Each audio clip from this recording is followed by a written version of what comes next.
your local Weather Authority forecast. The basin is back to winter-like temperatures, January-like weather. Mostly clear skies, drier weather, and actually lighter winds as well. This is a live look at the tall city early on your Thursday morning. City lights not highlighting any thick clouds. Mostly clear skies, as I mentioned, and with the lighter winds and drier weather, when you combine all those ingredients together, that's how we get colder air. And speaking of how dry we have been, we do still have drought concerns, though. No longer in the basin, but in southern parts of Ector and Midland counties. Those tan colors indicate moderate drought. The orange colors indicate severe drought. This red circle north and west of Hobbs and also along I-20 in the Big Spring area indicates the second worst form of drought, extreme drought. We combine the dry soil conditions with our stronger winds. That's how you get blowing dust. That's what we saw yesterday. But when we combine the lighter winds with the drier air and, yeah, the mostly clear skies, that's how we get colder air.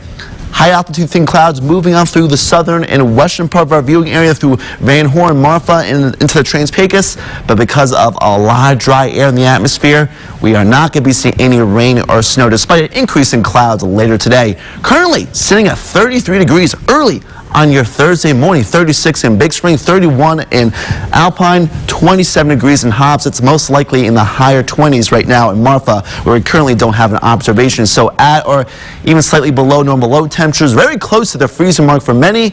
Eventually warming up in the high 40s, 50s, and 60s this afternoon. Right around the 57-degree mark this afternoon with thin cloud coverage, but remaining dry out there and thankfully much less windy. West-southwesterly winds sustained at 5 to 15 miles per hour. We do notice colder air really locked up in northern New Mexico. We're getting some of that here in the basin, actually a little bit cooler than that 37-degree mark indicated by that model that we are seeing. It's actually sitting at 33 right now in the tall city, eventually warming up in the mid to upper 50s and lower 60s in the Midland and Odessa area, more likely to reach the lower 60s in Alpine, cooler from Lubbock to Amarillo. But we are going to be seeing, again, another cool down tonight, but not quite as cold as this morning.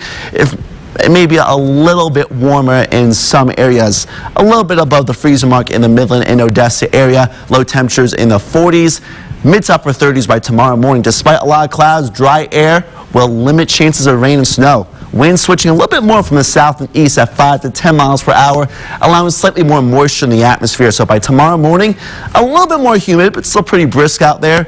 Temperatures in the mid to upper 30s and lower 40s with very few clouds. We are going to be seeing more clouds throughout the day today, moving from southwest to northeast.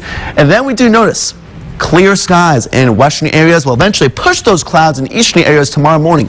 Out of the viewing area, becoming much more sunny and a lot more warm compared to today. 57 today in the tall city, 66 degrees tomorrow.